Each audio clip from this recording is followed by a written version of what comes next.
तर काही महत्त्वाच्या बातम्या समोर येत आहेत। दिवंगत उपमुख्यमंत्री अजित पवार यांच्या जयंतीनिमित्त आज मध्यरात्री 12 वाजता उपमुख्यमंत्री सुनेत्रा पवार यांनी आदरांजली वाहिली। जय पवार आणि त्यांच्या पत्नी ऋतुजा पवार यांनी बारामतीमध्ये विद्या प्रतिष्ठानच्या मैदानावरती जाऊन अजित पवार यांच्या स्मृतींना अभिवादन केलं।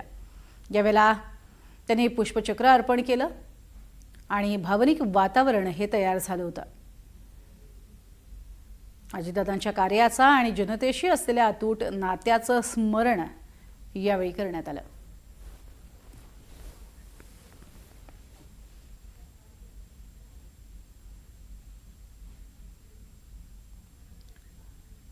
तर मुख्यमंत्री देवेंद्र फडणवीस यांचा आज वाढदिवस आहे आणि अजित पवार यांच्या जयंतीनिमित्त राज्यभर आज ते 28 जुलै या काळामध्ये महाआरोग्य शिबिर आयोजित करण्यात आले आहे। सर्व सरकारी वैद्यकीय महाविद्यालय, संलग्न रुग्णालय तसंच शासकीय दंत आयुर्वेद आणि होमिओपॅथी महाविद्यालयांमध्ये हे शिबिर होणार आहे।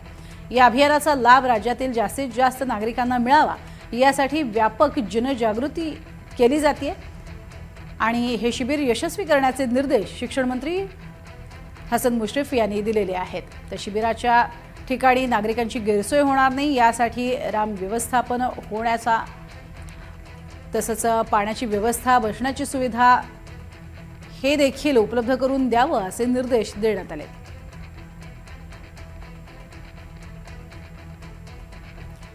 आणि बातमी आहे राम जन्मभूमीतनं। राम जन्मभूमी तीर्थक्षेत्र ट्रस्टच्या आज होणाऱ्या बैठकीत रिक्त विश्वस्त पद भरण्याबाबत निर्णय घेतला जाईल।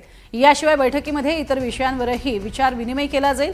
तर राम मंदिर देणगी गैरव्यवहार प्रकरणाच्या तपासासंदर्भात सर्वोच्च न्यायालयाच्या निरीक्षणावर प्रतिक्रिया देताना गिरी यांनी एसआयटीचा अहवाल येण्याची प्रतीक्षा आहे असं म्हटलंय।